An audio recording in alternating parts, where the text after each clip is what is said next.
जब सर्वे करावे के रहबे कोई लख त तनी समय में ना पंडाल उल ना गिरवई ता देख तनी घामा में सब नहीं ब्याज के तेल गिरा दी का दो।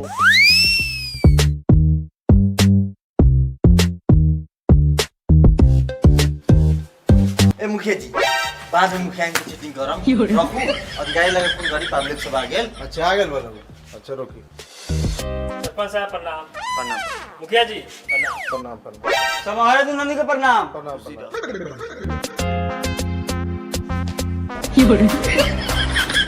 हाँ हेलो कहाँ रहोगे नहीं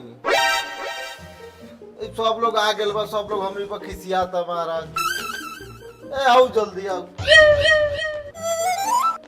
हाँ जल्दी आओ जल्दी आओ। ये लोग के समझा के रखत तनी ठीक बा जल्दी आओ। आवा तरन मुखिया जी बैठे के व्यवस्था कैले बनी कि ना? यहाँ तो बैठे के व्यवस्था कहाँ से होई पंचायत भवन बा दूरा पर आई दूरा पर सब चीज के व्यवस्था बा। अच्छा पानी उनी की व्यवस्था? हाँ पानी के व्यवस्था रुआ करवाओ तनी हम तो एडजस्ट करते ही बैठी। ए चुपिए मुखिया जी आप कथी बतवाइएगा महाराज पूरा फंड का रुपया खा जा रहे हैं और टेबल कुर्सी का बैठने का भी व्यवस्था नहीं है यहाँ तक कि पानी का भी व्यवस्था नहीं है। अरे तो यहाँ पंचायत भवन में तोरा का व्यवस्था करी हम चलो दूरा पर सब चीज का व्यवस्था है। मुखिया जी हमने के टेबल कुर्सी ना चाहिए हम नीचे ही बैठ जाइए। हाँ बैठल जा। अब पानी का तक व्यवस्था? हाँ पानी के व्यवस्था कहत पानी के व्यवस्था करा तनी हमने बैठा था नहीं। हाँ बबू चल बैठ। पूरा फंड का तो आप लोग घोटाला कर जा रहे हैं थोड़ा सा भी आप लोगों को टेंशन नहीं है कि पद कहाँ बैठेगा कहाँ उठेगा। ए बगो सुन ना फोन तो ना बा बगो लेकिन लोन बन जाए। चुपके समझ आप लोग औरा बतियाइएगा।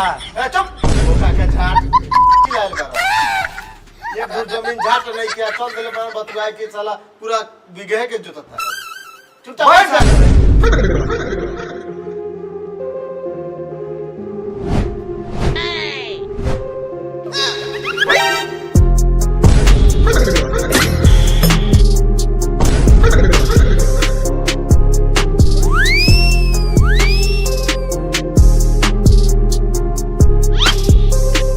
मुखिया जी 2 घंटा हो गलो बैठे रउआ अधिकारी कबले आई आए बताई ये बात पर अगर हमार भवैया रही तो रउआ आज भवन कर दे।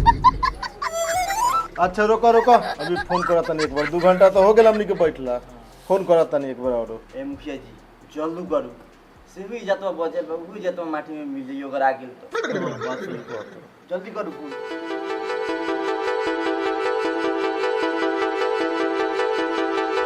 सरपंच साहब ये तो हमारा फोन उठाते नहीं खेते अपना मोबाइल से लगाई जाए करेगा फोन।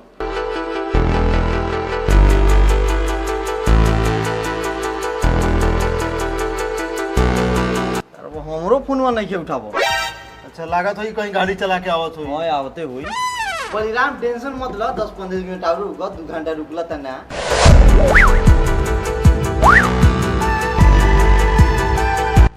मुखिया जी लगई तो माई के बुलाए के पड़ी का। अब वो रह दे पदाधिकारी साहब आ गेलन। सहायक जी लेट ननु भेल है।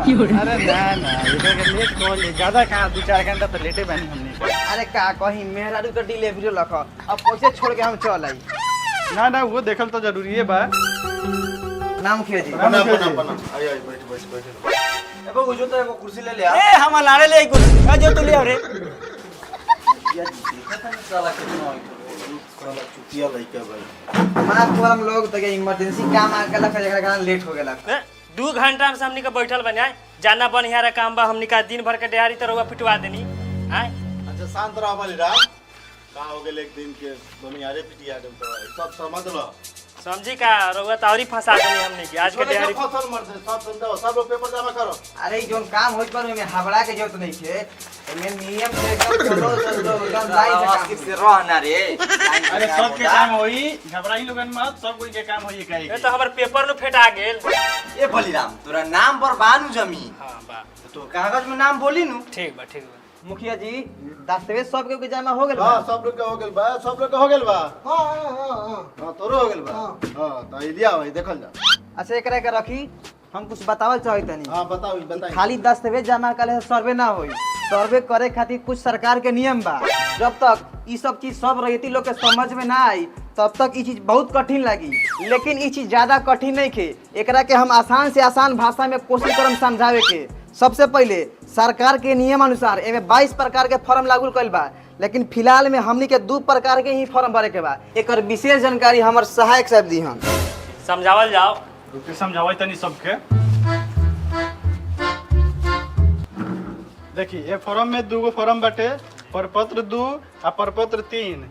प्रपत्र 2 उहे भरी जेकरा खुद के नाम से जमीन हुई, आ प्रपत्र 3 उ भरी जेकरा बाबा दादा के पाक के नाम से जमीन हुई उहे भरी।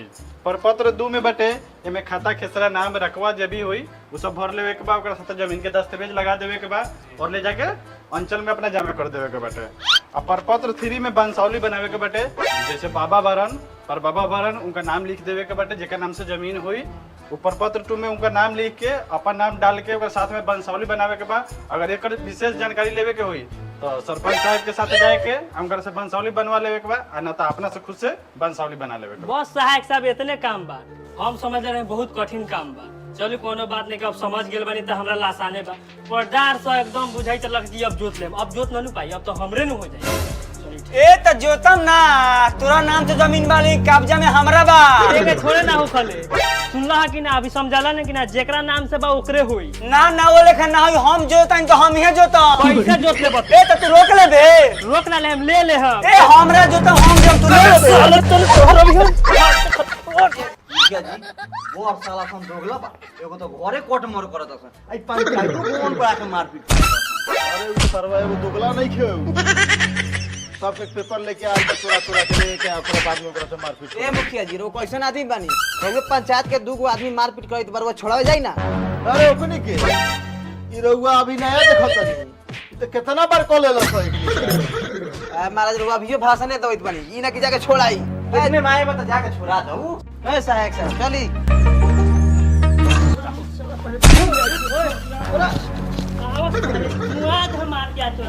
ए आओ ना फरियाना ले, तू जमीन जोत लेबे। ए जोतम ना रे साला, रोके आ जाबे न तो गार फाड़ दे मार के साले, समझ हां फाड़ दे मुआ दे साले मार के, ए साहब समझ में थोड़ी देर में कर ले बनी का पहले फरिया लेबे।